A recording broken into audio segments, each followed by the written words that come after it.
Gurur Brahma, Gurur Vishnu, Gurur Devo Maheshwaraha, Gurureva Param Brahma, Tasmai Shri Gurave Namaha. Chinmayam Vyapyat Sarvam Trilokyam Sacharacharam Atpadam Darshitam Yena Tasmai Shri Gurave Namaha. Tvameva Mata Cha Pita Tvameva Tvameva Bandhuscha Sakha Tvameva Tvameva Vedya Dravidam Tvameva Tvameva Sarvam Mama Deva Deva Tvameva Sarvam Mama Deva Deva. Jai Guru. Yata sarvani bhutani pratibhanti sthitani cha yatraivo pashamam yanti tasmai satyatmane namaha. So if I recall, we're starting a new section, right? And we're ending up the story of Chudala and Shikidvaja. And she's in the form of Kumbha and is instructing her husband, and he has now caught the truth. But the only thing that need be renounced is the mind itself. Core of the mind is the I thought, Jiva. Mind is the world is the mind. If you've renounced the mind, you've renounced the world. You can renounce all the particulars in the world, of all sorts. But if you don't renounce the mind, you have not renounced enough. All right. Where are we? What page? What verse? Page 40, page 290, number 43, 44. Section 4, Shikidvaja Prabodhana, the awakening of Shikidvaja. Chudalam tu puram gatva, yona tatra dinatrayam, nirvartya rajakaryani, jagatya kumbharupini, nirvikalpa samadhistham, rupam sprishtham yachintayat asatyeva sattavisheshosya hridi sambodha karanam. Chudala, on the other hand, going to the city through the sky, performing the duties of the government for 3 days there and returning in the form of Kumbha, having touched the king who was absorbed in undifferentiated consciousness or in nirvikalpa samadhi, thought as follows, quote, surely there is the residue of sense consciousness in his heart, sufficient to be the cause of his becoming fully awake. End quote. Yes. So, in fact, there are sages who, at the moment of realization, they go into nirvikalpa samadhi, and there's nothing of their prarabdha left. Oh, they're gone. They take the body, throw it in the river. That's right. So what I find very funny is Chudala still's doing her worldly duty. So she flies through the air to go back to the capital to run the government because he split. Then she comes back, becomes Kumbha again. And he's in nirvikalpa samadhi. Now our scriptures extol nirvikalpa samadhi. Nirvikalpa samadhi is a mind state of no mind. It is like sleep in that no ego sense and no perception of the world takes place. Unlike sleep, you are fully conscious. If you have a deep nirvikalpa, you will know beyond the shadow of a doubt that your essential nature is Brahman. You never have to practice discrimination again. It is like you don't wake up in the morning with the doubt that you're a goat or a cow or a horse or a pig. Your knowledge that you have a human body is effortless.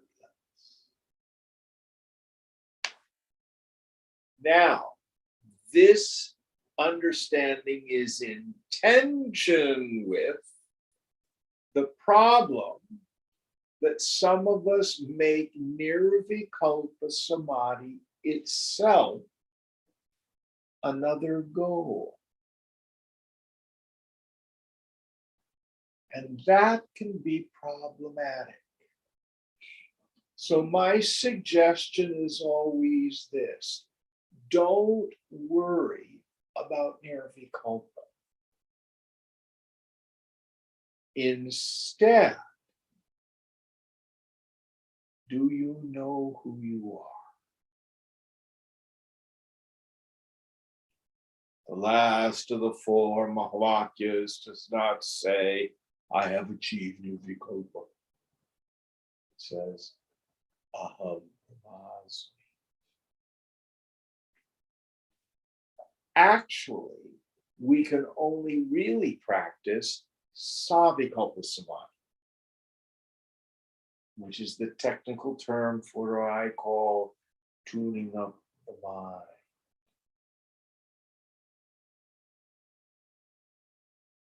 In class here, when everything gets thunderously silent and everything drops away.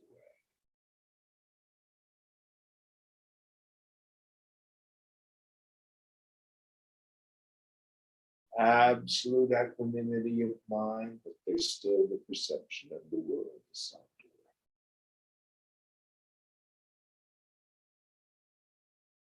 Keep renouncing, keep renouncing. When we have snipped every single vasana, the mind will slip into nirvikalpa. For some of us, it's an extended period of time, a long.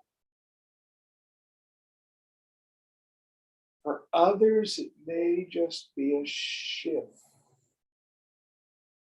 All depends on how gross your equipment is.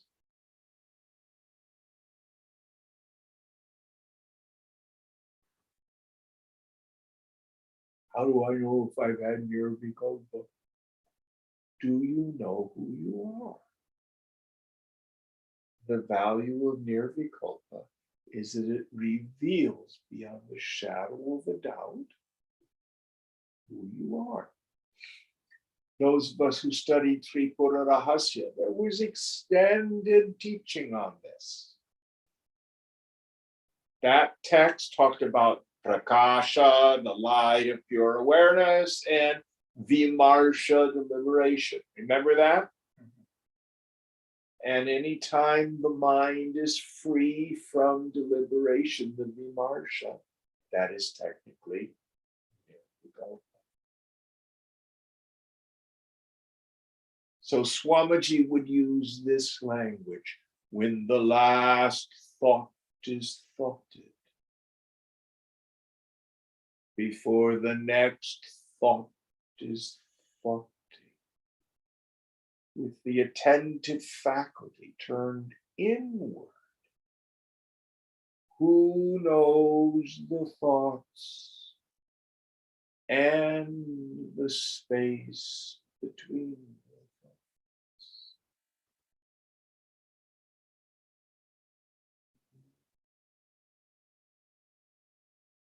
So if you're subtle and attentive, even fleeting nirvikalpa can be revelatory. Now, as Vedantans, we always teach two different understandings of nirvikalpa. The scriptures say nirvikalpa is that state where the distinction between knower, knowing, and known is merged or gone. So, how do you know that you are you? You do not see, hear, taste, touch, smell, emote, or think yourself, yet you know you are. You are the knower. You are the knowing. You are that which is known, never as an object, yet you are not unknown.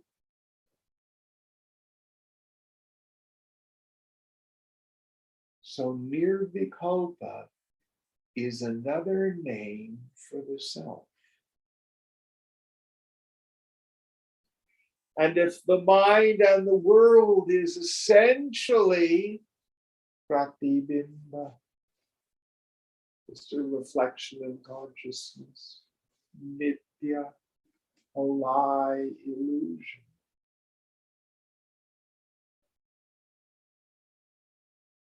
I am always nirvikalpa.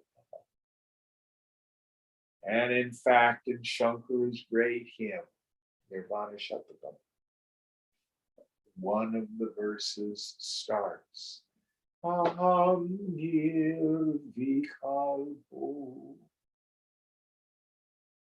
It doesn't say I'm in nirvikalpa. It says I am.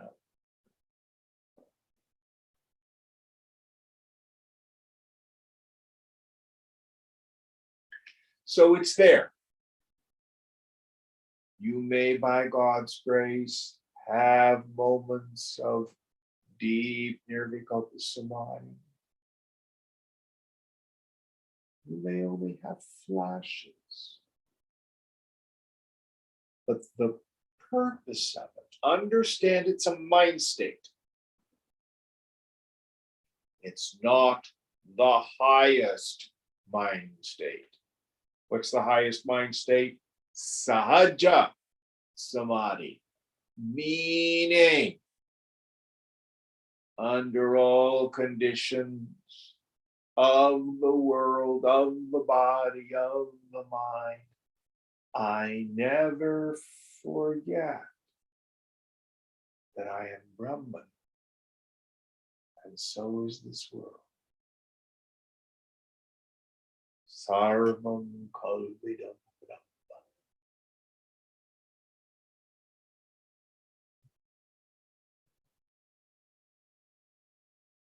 Any questions about this?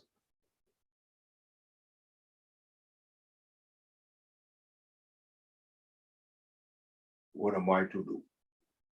Keep tuning up the mind as frequently as you can. Remember, drop everything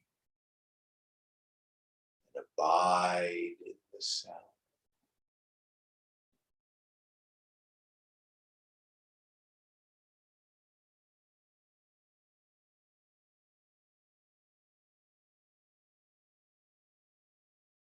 And if we get the great punya to be in the presence of a great Mahatma, park your mind in their samadhi. Oh.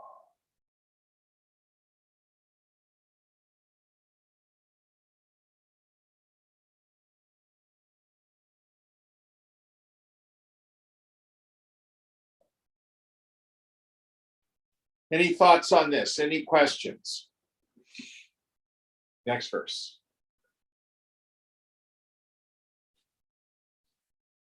Shri Rama Uvacha Prisham Prashanti Chittasya Kashtaloshtha Samastite Satta Shesha Katham Brahman Nyayate Dhyana Shalinaha.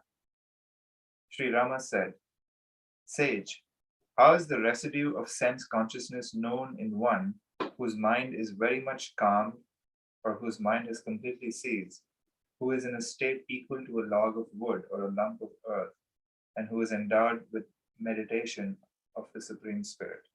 So basically, how do you know?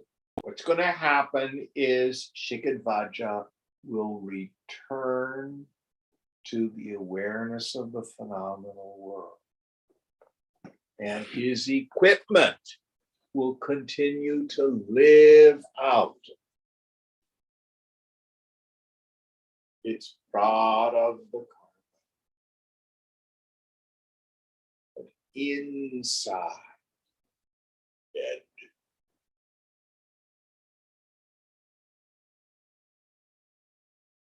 There's nothing to be done, nowhere to go, nothing to accomplish.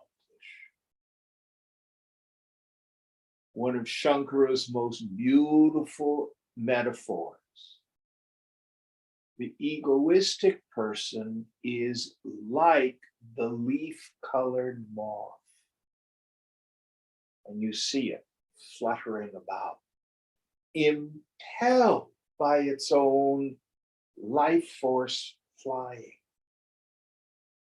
And then you see a dead leaf off of a tree. They look almost identical. When the wind picks up the leaf, it moves almost exactly like the flying moth. But there's nothing there. So for the woman or man of wisdom, their equipment is impelled through the world by the force of the past and the desires of other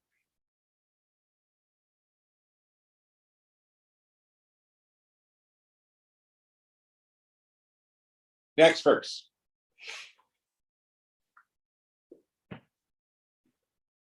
Vasishtha Uvacha Prabodha Karanam Nyasya Durlakshyanu Vapu Hridi Vidyate Satta Sheshontaha Bije Pushpa Phalam Yatha.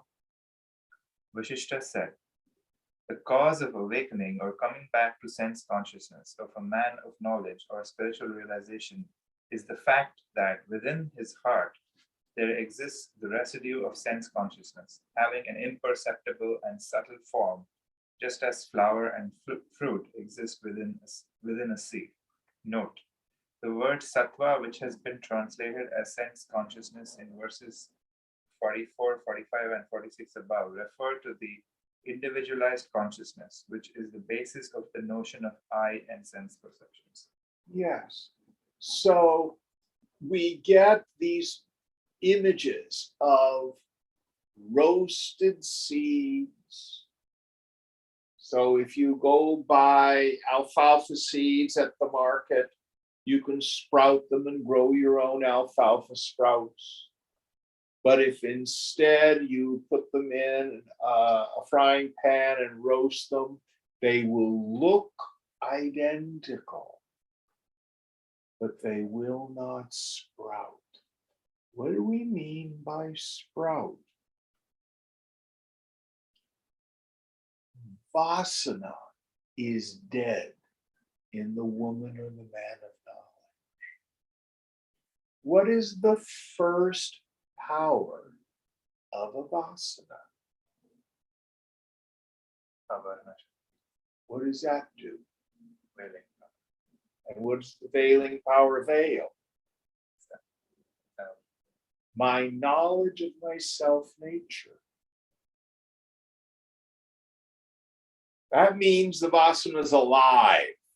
It's not roasted. Veiling power. I lose apprehension of myself as Brahman. And immediately the second power, what's that one? And what gets projected? My happiness is out there. And even before that, whose happiness?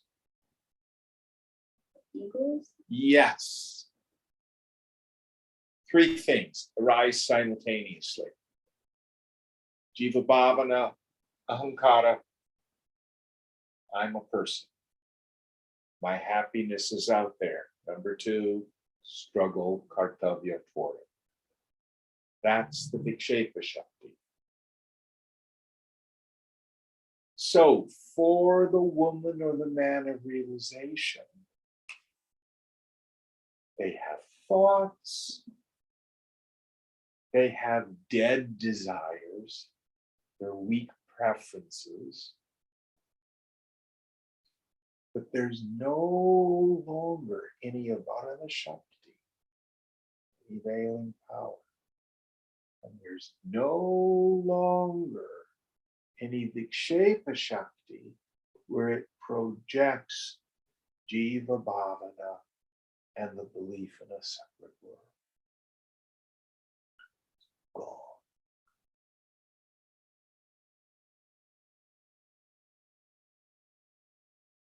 Another image the scriptures use. If it's the hot season and a person is standing on the bank of the river, they are roasted from head to foot. But if another person has waded out into the cool river up to their arms, their head still may be roasted. Below they are cool. So for the woman or man of wisdom, the surface part of the mind interacts with the world. This used to really confuse me because it was clear to me that Swamiji had preferences. It was very clear to me. He liked to ride in fast cars. He liked South Indian food. He liked music, dance. And he'd get annoyed at people. He'd get angry at people when they acted like fools. But if you tune to him, it was all a show.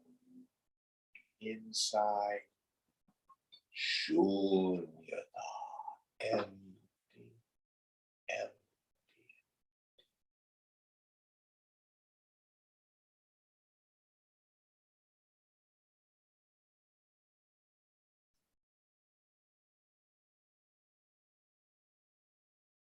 Any thoughts on this?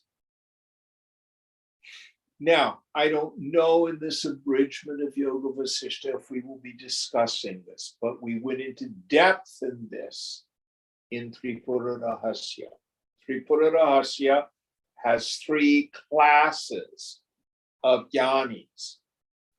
The lowest over of jnanis are those with tenuous knowledge. What I call the yo-yo state. Meaning, I know who I am. I have no doubts about it. The world passes in front of me, no problem. But ignorance at times overcomes the mind.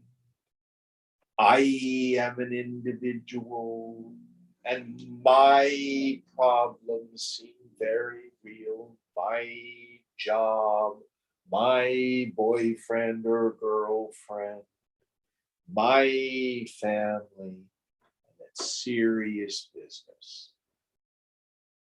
But then our knowledge returns. Oh, wow, that was like a bad dream. We see again. It leaves no lasting imprint. What do we do if we're a 3rd class jnani? Continue to do tapas. We may or may not be able to burn it out. 2nd class jnani,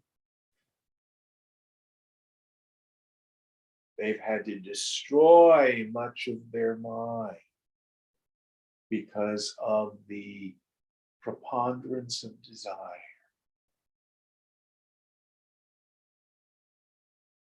So they tend to be fond of samadhi. Just a whole lot of time just immersed in the self.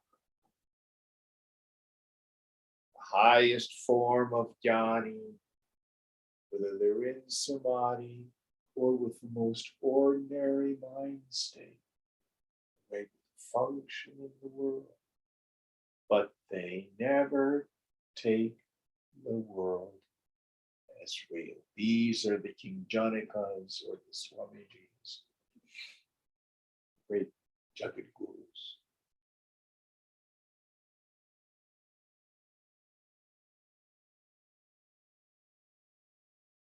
Now, if you remember much earlier in this text, we had the 7 stages of knowledge. Do you all remember that? Were you in this class when we went through that? I don't remember. I'm not sure. Afterward, we'll look at it. Okay. And Bhagavan Ramana Maharshi had a disciple who asked him, to which of the 7 stages of knowledge does the jnani belong? And Bhagavan's answer is really interesting. He says the 4th, which says knowledge of yourself. Then the disciple says, if that be so, then why have 3 stages superior to it been articulated by the scripture?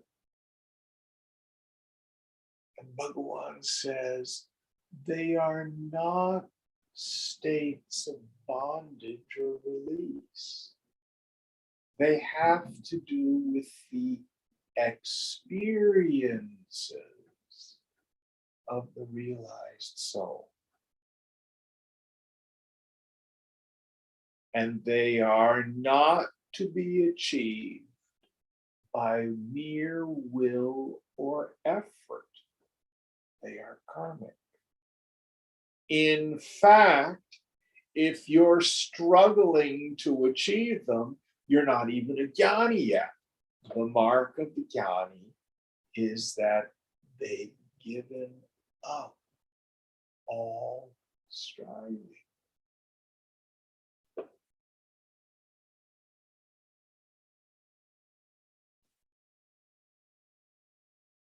come by grace. And this is why it seems like one Mahatma seems to be deeper or have more Shakti or more realized than another. No. You either know the self or you don't. That's all that really matters.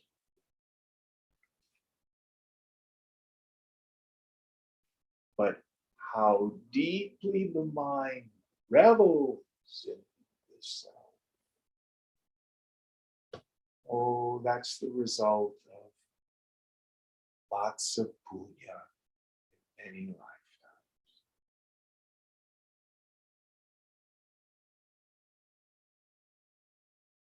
Any thoughts on this?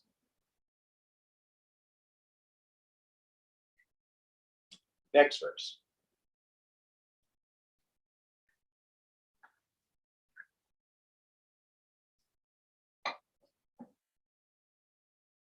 चित्तस्पन्द वियुक्तस्य तस्याचल समस्थितेः काय समसमा भोगो न ग्लायति न हृष्यते. Body of one who is free from the movements of the mind and who is an immovable and even state is indifferent to great enjoyments. It does not exult nor is it wearied. The body of one? Yes.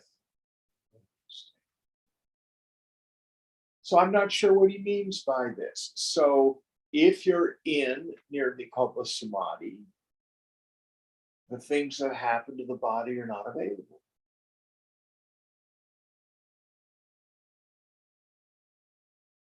Just like if you've got a cold or you've got an ache or a pain and you finally get to sleep when you're in deep sleep, the pains in the body, your sickness is not available.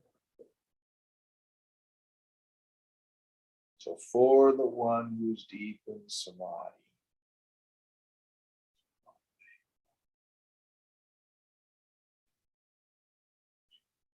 and those of you who've done the Goenka meditation retreats, have any of you, I know both of you have you done one of those? Yes. All three of you. Did you go through a period on any of them where you had intense physical pain? I think you shared about it once, didn't you? Yes. Back pain or something? Back pain, knee pain, And what did you do about it? nothing. Just sit with it and it goes away. Say that again louder. You do nothing about it. You sit with it and it goes away after a few days. And it changes its nature. It becomes just sensation, just energy. Because that's what it really is. Pain is really in the mind, not the body.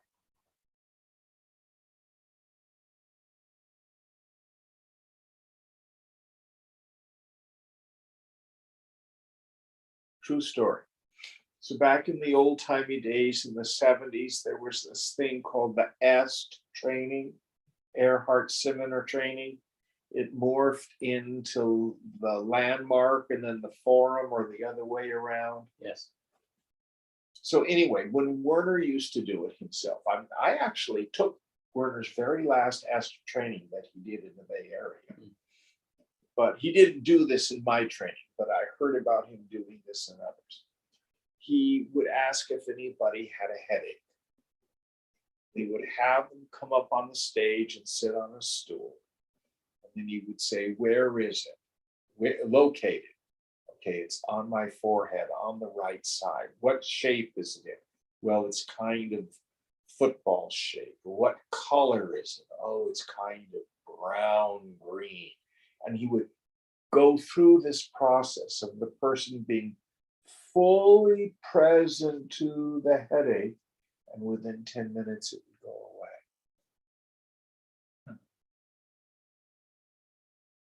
What do? Oh, I want to get away from it. oh no, let me take an aspirin right away, Oh. That's what we tend to want to do with our suffering. And what he demonstrated was, if we do exactly the opposite, just like your Goenka retreat, and just don't do something, sit there, stand there. This is what I love about Tonglen as a healing meditation, where rather than, oh, I'm going to surround the problem with white light and get really far away from it, protect. What do you do with Tonglen? Breathe it in. No fight, no flight, no resistance. And then breathe out the end.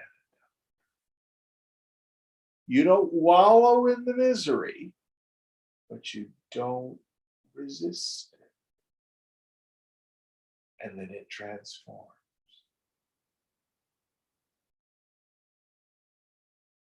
All right. I really have no idea what this verse is about. So let's go on and see if we can figure it out. Yadi dehena sattvam syat tada paschatva apnunat. If there is no sense consciousness in the body, then it will undergo resolution into the 5 primary elements, that is, it will perish. Yes. So if you stay in samadhi long enough, some people say also in nirvikalpa samadhi, the breathing stops. But eventually the body will start to dissolve back into it rots, is what it does. Next one.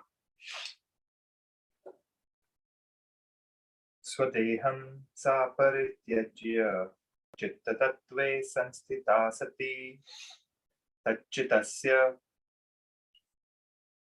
tacchita spandanam kritva swadeham punarayayao kumbhakriti ratha sthitva samaganam chakarasa.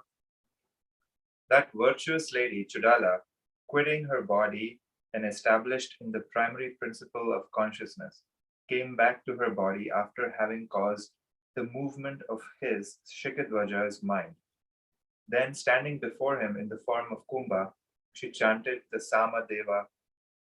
Note, Saman is the portion of the Veda which is set to music. So what she does is leaves her own physical body, which she has had complete control over. She could morph it into this Brahmin boy or being the princess, the queen rather. So she goes in and tickles his mind to bring him back into objective awareness.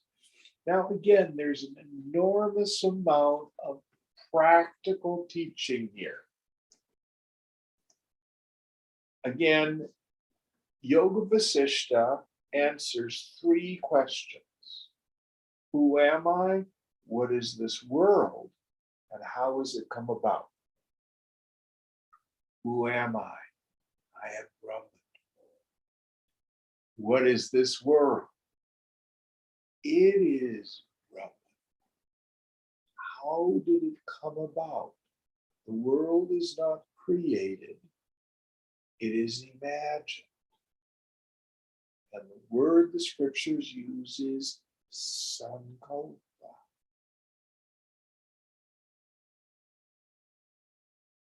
So in truth, your physical body is a body of light.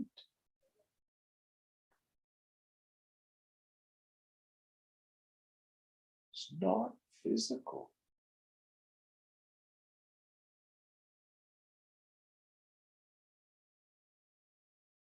And all of the healing sciences, the metaphysical ones, are based on this idea.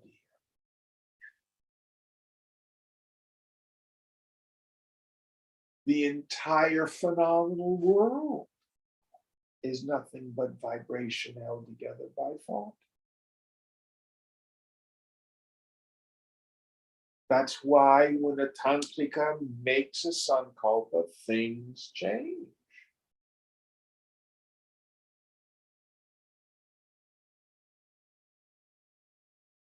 Now, we as individual minds do not have infinite ability because Ishwara's sankalpa trumps everything.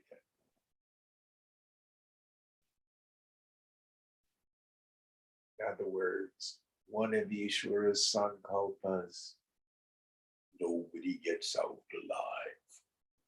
Everybody dies.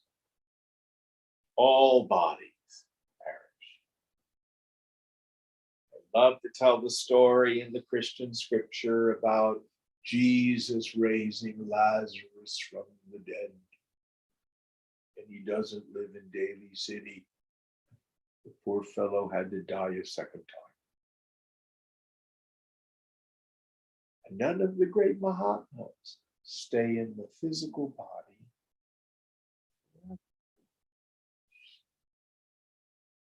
What's the story about Guru Nanak, where he transforms his dead body into a flower, into a rose? Doesn't he do that?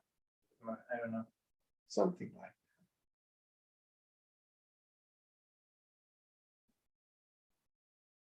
We have stories of all sorts of saints.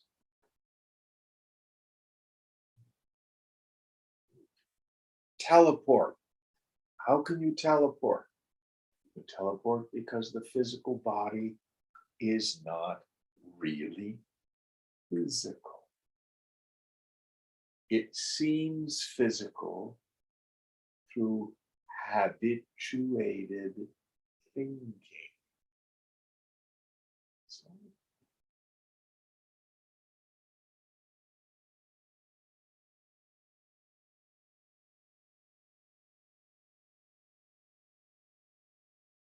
So we have far more freedom. I like to say this whole world is like a dream, but it doesn't really have to be a nightmare. Some Mahatmas stand back, do nothing, just watch the show. Others, by means of sankalpa, do some dream shaping. You will be intuitively led.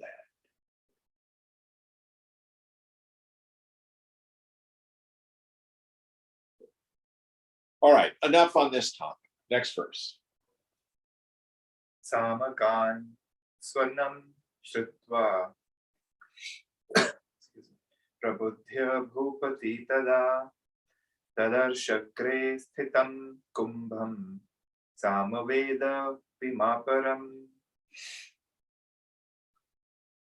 Then, having heard the sound of the Saman chant, and having woken up, the king saw Kumbha standing in front, as if he were another Samaveda. So again, this is poetry. He comes back into full objective awareness, sees Kumbha in front of him, and as if he were the holiest thing in the world, which is the famous. The guy could sing well too. Going on. Aho bata vayam dhanya puna prapto muni swatah itye vodaharantam tam kumbho rajana mam abhravid. Ah, we are fortunate or blessed that the sage has arrived again by himself.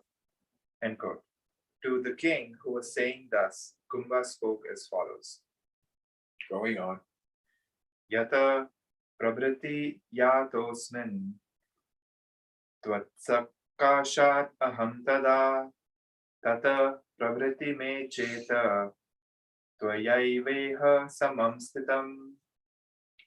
From which time onward I have departed from your presence, henceforward my mind was resting entirely here itself because of you. So here Shigidbaja, is Shigidbaja speaking again? Yes. That he's saying, by your grace, I was in No, samadhi. Kumbha actually says this.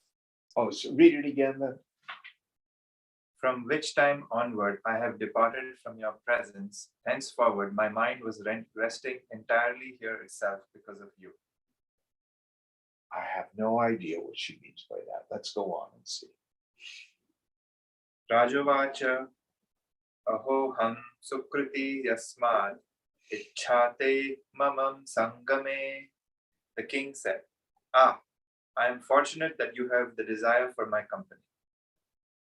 Oh, he was, Kumbha was saying, I'm glad to come back and see you. That's basically. And then the king says, I'm glad you like hanging out, going out. Kumbha uvacha pare pade mahanande kachit vishrantavan asi idam bhedamayam dukkham kachit satyaktavanasi. Kumbha said, I hope you have reposed in the highest abode of supreme happiness. I hope you have abandoned this distress consisting of division or difference. So here she's wanting to know if his samadhi has been fruitful and efficacious. Let's see, going on. Rajavacha Bhagavan Tvat Prasadena Labdha Nishchayaha Sarva Traivati Triptosmin Sanstitosmin Gatajvaraha. The king said, revered sage, by your favor, the certainty or purpose that must be gained has been obtained. I am extremely satisfied at all times. I remain free from fever or anxiety. Now, remember what was necessary for the king to do. For how many years was it? 12 years he did ritual in the forest? Yeah, 12 years. Before Chudala said, I think he's finally ready. Last night in the Gita class, we're in the second chapter, and verse 30 talks about the ultimate reality, the indestructible nature of the self. 31 starts the teaching on karma yoga. Now we have what looks like a contradiction. Shankara thunders. Actions cannot produce freedom because actions are not in contradiction to the problem, which is ignorance. The only thing that removes ignorance is knowledge. Then why do we have the teaching on karma yoga, which says act and act in a particular way? What's the answer? It's a preparatory. Yes. The purpose of karma yoga is vasana exhaustion. We cannot flip off our attachments and identifications like a light switch. Would that it were that easy.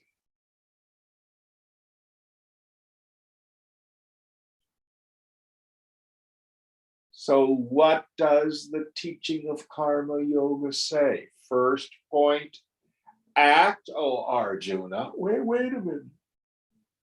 How? According to your swadharma, meaning your vasanas. Wait a minute. I thought I'm supposed to give up my vasanas. Yeah. But this is how to do it. Now, when you're acting in the world according to your vasanas, do it in the yajna spirit of sacrifice.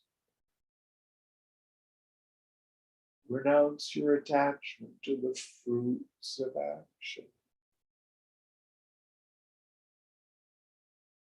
Renounce your identification with the sense of agency. Then, as your karma, your vasanas impel you into action, and you get your allotted dose of joys and sorrows, successes and failures, let go, let go.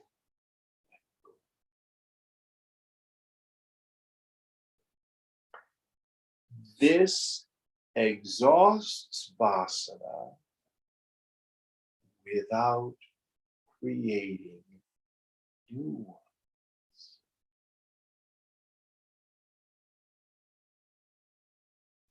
And this is where many of us fail to understand the value of karma yoga. Oh, I don't want to do karma yoga. I want to study Mandukya. Oh, do chadu for that. And then you turn around, I hate my job, and oh, my partner left me, or oh, my family isn't being nice to me. And this is rattling your cage. Why? Because you need to do karma yoga. You need to be humble enough to use the powerful tool.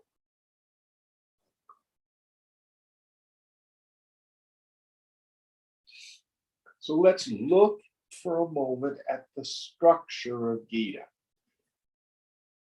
Chapter 1, the Yoga of Arjuna grief.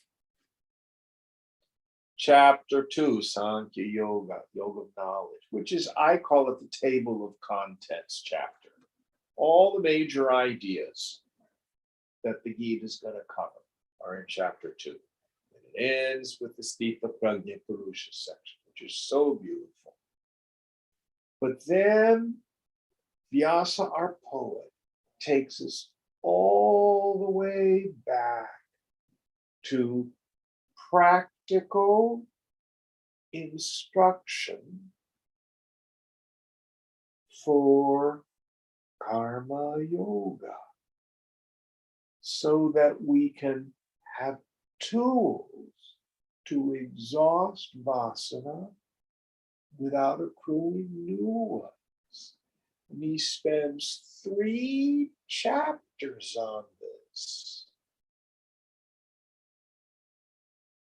before we get instruction of even how to meditate.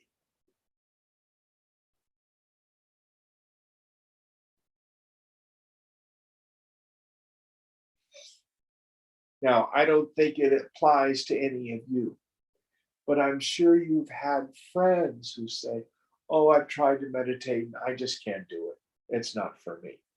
Or, yeah, I do meditation. I listen to positive affirmations as I'm lying in bed. That's my meditation. Oh, yeah, I meditate when I'm on the exercise cycle. You have friends who that's the way they look at the spiritual life. No blame, just vasana pressure. Maybe the Vedanta isn't yet something that's going to be useful for them. But I tell you, karma yoga sure will be. It's useful to anybody. And Krishna says, even a little of this knowledge frees us from great fear.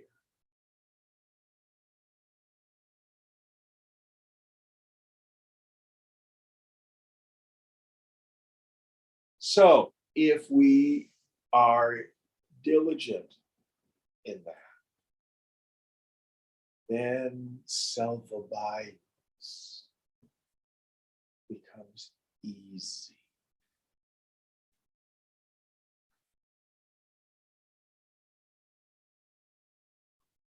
Any thoughts on this?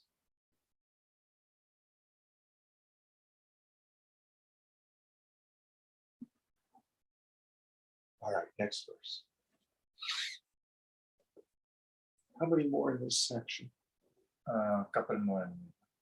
Actually, no, one more. Evametau samotsahau samasatvau babhuvatuhu. Thus, these two remained equally happy and of the same mind. So, Chudala and Shikidvaja remain as a married couple.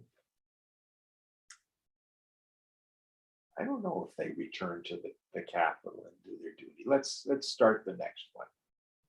We've got 15 minutes. Iti Shri Vasishtha Sangrahe Judalo Padesho Nama Saptavinsha Sargaha. Thus ends the 27th chapter titled The Teaching of Chudala and the Abridgment of Yoga Vasishtha.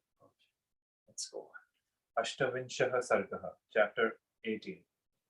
Shikidvaja Pariksha, the test of Shikidvaja. Section 1. Kumbhasya Ratrau Strivatram, the womanhood of Kumbha during the night.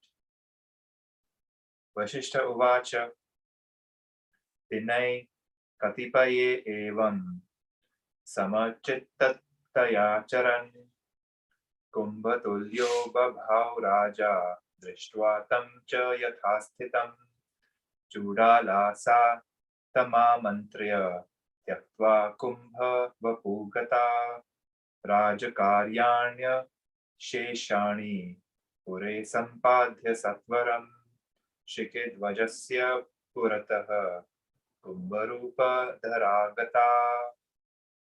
Vasishtha said, living thus for a number of days with an equable mind, the king shone equal to Kumbha.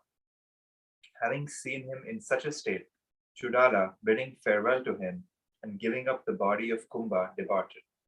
Having fulfilled speedily all the duties of the king in the city, she arrived in front of Shikidvaja wearing the form of Kumbha. So she keeps going back to the city to take care of all the stuff he's supposed to be doing. So then she jets back, she puts on her teleport hat, comes back as Kumbha. Going on. Kumbham Khinnamukham Drishtva Rajovacha Damadarat Devaputro Namastestu Vimana Iva Lakshase Satam Vidita Vedhyanam Shamo Nasti Vishadajaha. Seeing Kumbha with a dejected face, the king said this with reverence. Quote, Divine Son, salutations to you. You are seen as if depressed in mind. To sages who have known what ought to be known, there is no weariness produced by grief. End quote. So, dude, you look downcast. This is rather unusual for a person of steady wisdom. What's going on? Next verse. Kumbha Uvacha Yavadhyeham Avasthasu Samachitta Taeva Ye Karmendriyai Na Tishtanti Nate Tattva Vida Shataha. Kumbha said, as long as the body exists in its various states of pleasure or pain, those who do not with equal mindedness perform or engage themselves with their organs of actions, they are not knowers of truth or reality. They are only deceitful persons. Yes. So, is the goal of life doing nothing?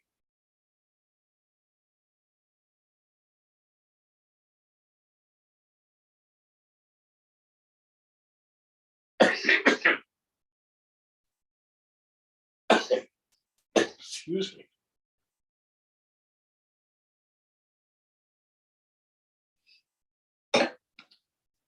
Some of us, it is our karma to leave the world and live as an ascetic in a cave. But most of us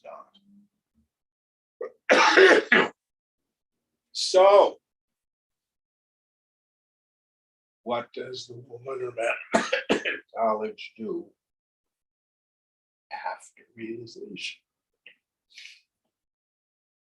I think I need to quit. My voice just gave out suddenly. So we'll have to stop here.